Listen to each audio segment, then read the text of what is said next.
বন্যার সময় ক্ষতিগ্রস্ত হয়েছে এগুলো তাদেরকে দেওয়া হবে। কিছু টিনের ব্যবস্থা করেছেন, যে ঘর চলে গিয়েছিল সেই টিনগুলো দেওয়া হবে। এইভাবে আমরা বিরোধী দলের থেকেও শত নির্যাতনের মধ্যেও আমরা কিন্তু চেষ্টা করছি আপনাদের পাশে দাঁড়ানোর। আল্লাহর কাছে হাজার শুকরিয়া, আল্লাহ মেহেরবান।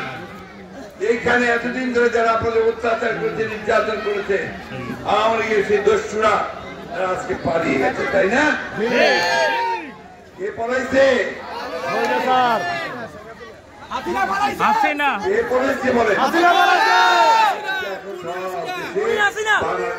একটাই কথা, যে পড়াইছে পড়াইছে,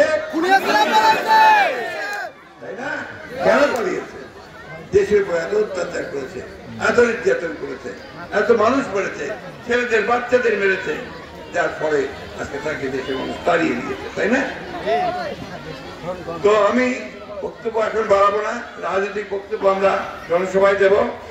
আমি শুধু আপনার কাছে একটাই অনুরোধ করবো, আপনারা এমন একটা মাটির মানুষ যে মাটি সব সময় অন্যায়ের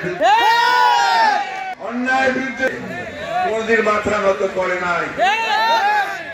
অনেক হয়েছে, আমি জানি, অনেকের উপর নির্যাতন করা হয়েছে, বাড়ি ঘর দখল করে নেওয়া হয়েছে, ব্যবসা দখল করে নেওয়া হয়েছে, আওয়ামী লীগের দস্যুরা তারা সেটাই করেছে।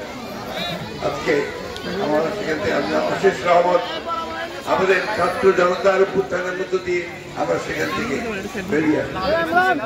এখন আসুন আমরা সবাই ঐক্যবদ্ধ হই, আমরা যেন ঐক্য ভেঙে না ফেলে, বিনষ্ট না করে আমরা যেন আমাদের একটা এখন নতুন সরকার আমরা দায়িত্ব দিয়েছি, ছাত্ররা দায়িত্ব দিয়েছে, তারা দেশটার এই জঞ্জালগুলো সাফ করবেন, সাফ করে একটা নির্বাচনের ব্যবস্থা করবেন।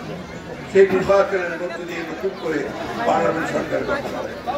আমি আমার সাংবাদিক ভাইরা আছে, তাদের উদ্দেশ্যে একটু বলতে চাই, আপনারা দয়া করে এই উত্তরণের পথ থেকে সুগম করবার জন্য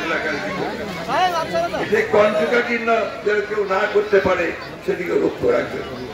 অনেক সময় আমরা যে কথা বলি সেই কথাগুলো ভুল ব্যাখ্যা দেওয়া হয়, এটা করা ঠিক না আমি মনে করি।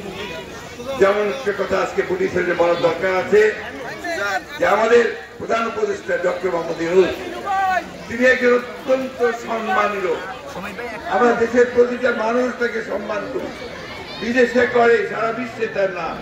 যে নোবেল পুরস্কার পেয়েছেন, নোবেল পুরস্কার পাওয়ার পর তিনি আমাকে, আমি তখন ম্যাডামের সঙ্গে কাজ করি, সামিউদ্দিন পেয়েছেন, আমাদের দেখে বললেন তোমরা ফুলের তোড়া নিয়ে তাকে স্বাগত জানিয়ে আসো।